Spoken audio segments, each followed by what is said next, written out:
మీరు చూడండి, దేవుని యొక్క వరమును ఒక వ్యక్తి అంగీకరిస్తున్నప్పుడు అతని యొక్క స్వభావము, అతని యొక్క ఉద్దేశం అనేది ఒకటి ఉంటది.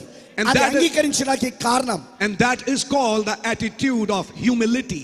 మరి అదే మరి తగ్గింపు లేదా దీనత్వము అనే ఉద్దేశమై ఉన్నది.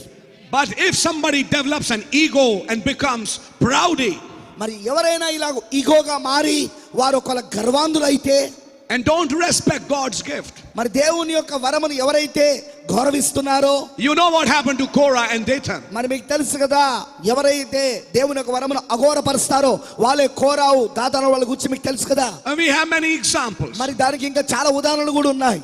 But when you accept God's gift, కానీ దేవుని యొక్క వరమును మనము అంగీకరిస్తే there is an attitude of service. మరి అది ఏమిటంటే, నువ్వు అంగీకరించడానికి కారణం ఏంటంటే నువ్వు సేవ చేస్తున్నానే ఉద్దేశం కలుగుని అంగీకరిస్తున్నావు. There is a humility in the heart. మరి అక్కడ హృదయములో దీనత్వం ఉంటున్నది.